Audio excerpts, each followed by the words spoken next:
పవన్ కళ్యాణ్ గారు ఈరోజు పొద్దున్నే మొదలెట్టేశారండి. ఉదయం పొద్దున్నే 6ంటికి లెగిసి టీవీలు పెట్టుకుని చూసిన వాళ్ళందరికీ కూడా పవన్ కళ్యాణ్ గారే కనిపిస్తున్నారు.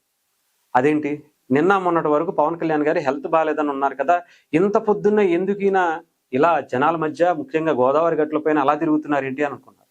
నిజంగానే ఆయనకి ఇంత ఓపిక వస్తే చాలు, అంత పని చేసేటువంటి వ్యక్తిత్వం ఆయన ప్రాణాలను కూడా లెక్క చేయకుండా ప్రజల కోసమే బ్రతుకుతున్నటువంటి వ్యక్తి.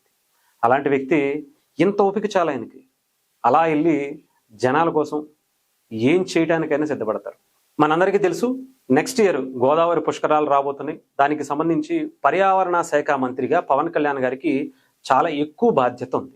ముఖ్యంగా గోదావరికి సంబంధించినటువంటి కలుషిత జలాల మధ్య, ముఖ్యంగా రాజమండ్రి గోదావరికి సంబంధించినటువంటి ఆ గట్లను సందర్శించి పవన్ కళ్యాణ్ గారు ప్రత్యేక కార్యాచరణ ఏర్పాటు చేశారు.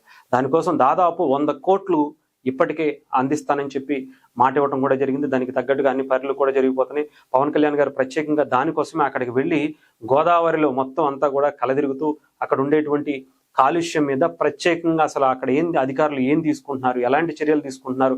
ఏదో పవన్ కళ్యాణ్ గారు అంటే ఏదో సినిమాలకు సంబంధించి ఏందో తీసుకున్నారు, ఆ తర్వాత పంచాయతీరాజ్ శాఖలో అంటే చాలా అద్భుతాలు సృష్టించారు.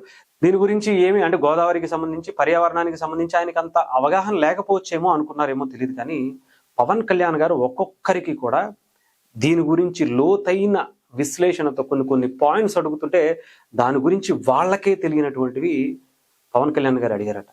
ఒక్కసారిగా అధికారులు అయితే ఏంటి, పవన్ కళ్యాణ్ గారికి ఇంత డెప్త్ ఆలోచన ఉందా, అవగాహన ఉందా, నిజంగా ఇంత క్లియర్గా పవన్ కళ్యాణ్ గారికి పర్యావరణం గురించి, నీటి గురించి, దానిని శుద్ధి చేయడానికి ఎలాంటి పరికరాలు ఉపయోగిస్తారు, ఎలాంటి దాన్ని వాడేటువంటి ప్రయత్నం చేస్తారు, ఇవన్నీ కూడా పవన్ కళ్యాణ్ గారు చెబుతుంటే అధికారులు ఒక్కసారిగా అవాక్కయ్యారట.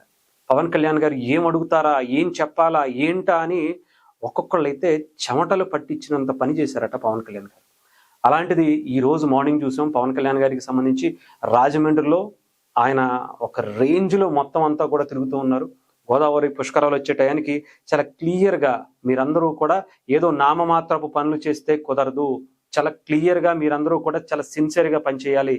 ఏదో పాచిపోయిన సిమెంట్ తీసుకొచ్చి అలా షో చేసేసి తర్వాత వదిలేస్తానంటే కుదరదు.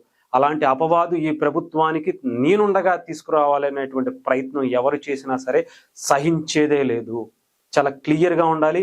ఇక్కడ వచ్చేటువంటి కొన్ని లక్షల కోట్ల మంది జనానికి ఎక్కడా ఎటువంటి ఇబ్బంది కలగకుండా చాలా కూల్గా నీట్గా జరగాలి అని చెప్పి అక్కడ టూరిజం శాఖ మంత్రిగా ఉన్నటువంటి కందుల దుర్గేష్ గారితో కూడా ఆయనకి ఒక మంచి విజన్ ఉంది. లాస్ట్ ఇయర్ నుంచే మొదలు పెట్టేశారు. చెప్పాలంటే 3 ఏళ్ళు అంటే 2 ఎప్పుడైతే అధికారంలోకి వచ్చిందో గోదావరి పుష్కరాలు ఈ టర్మ్లోనే వాళ్ళ ఆధ్వర్యంలోనే మళ్ళీ రాబోతున్నాయి అని చెప్పి అనుకున్నటువంటి కందుల దుర్గేష్ గారు వెంటనే దానికి తగ్గట్టుగా ఏర్పాట్లు కూడా ముందే చేయడం జరిగింది.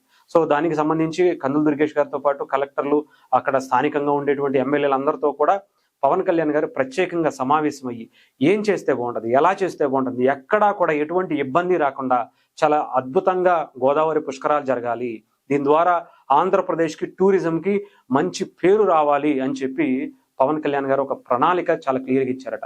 అంతేకాదు ఆ వాటర్ వల్ల ఎక్కడా కూడా ఎవరికి అనారోగ్యాలు అనేటువంటిది రాకుండా చాలా క్లియర్గా మనకి కుంభమేళాలో కొన్ని కోట్ల మంది ఎలా అయితే వచ్చి అక్కడ స్నానాలు ఆచరించి ఆ తర్వాత హ్యాపీగా వెళ్ళారో అలాంటి పద్ధతినే మనం ఇక్కడ కూడా తీసుకురావాలి. ఎప్పటికప్పుడు నీళ్లను శుద్ధి చేయాలి, ఎప్పటికప్పుడు ఘాట్లన్నీ కూడా పరిశుభ్రంగా ఉండాలి, ఎక్కడికక్కడ జనాల్ని కంట్రోల్ చేసుకుంటూ మిగతా ఘాట్లు అంటే దాదాపు ఆంధ్రప్రదేశ్లో చాలా మేరకు గోదావరి నది ప్రవహిస్తూ ఉంటుంది. వాటన్నిటిని కూడా చాలా క్లియర్గా మనం అంతా కూడా అందుబాటులోకి తీసుకొచ్చి ఎక్కడికక్కడ ఏ ఏరియా నుంచి వచ్చేటువంటి ఆ ప్రజలకు నాట్ ఓన్లీ ఆంధ్రప్రదేశ్, తెలంగాణ నుంచి కావచ్చు, ఒడిశా నుంచి కావచ్చు, అటు తమిళనాడు నుంచి కావచ్చు, గోదావరి పుష్కరాలకు వచ్చేటువంటి అవకాశాలు చాలా ఎక్కువగా ఉన్నాయి. గతంలో కూడా చంద్రబాబు నాయుడు గారు ఉన్నప్పుడే నాకు తెలిసి గత 2 సార్లు కూడా ఆయన ఆధ్వర్యంలోనే పుష్కరాలు జరిగాయి. మళ్ళీ అలాంటి అవకాశాలు వస్తున్నాయి. కాబట్టి నిజంగా అది ఆ కుటుంబానికి, లేదంటే చంద్రబాబు నాయుడు గారికి, లేదంటే ఎన్డీఏ కూటమికి అదృష్టంగా చెప్పాలి. మళ్ళీ ఇప్పుడు వాళ్ళ ఆధ్వర్యంలో రావటం, అది కూడా ముఖ్యంగా పవన్ కళ్యాణ్ గారు లాంటి వ్యక్తి ఉండటం ఇంకా చెప్పాల్సిన అవసరం. ఆయన ఎంత జాగ్రత్తగా చూసుకుంటారో ఆ జాగ్రత్తల్ని ఎమ్మెల్యేలకి, అక్కడ ఉండేటువంటి అధికారులకి వాళ్ళకి క్లియర్గా ఇన్స్ట్రక్షన్స్ ఇచ్చి వాళ్ళందరినీ కూడా చాలా జాగ్రత్తగా చేయాలి, చాలా ఫాస్ట్గా చేయాలి, చాలా క్లారిటీతో చేయాల్సినటువంటి అవకాశం ఉంది అని చెప్పి వాళ్ళకి పవన్ కళ్యాణ్ గారు ఒక వార్నింగ్ లాంటిదే ఇచ్చినటువంటి పరిస్థితి అయితే కనిపించింది.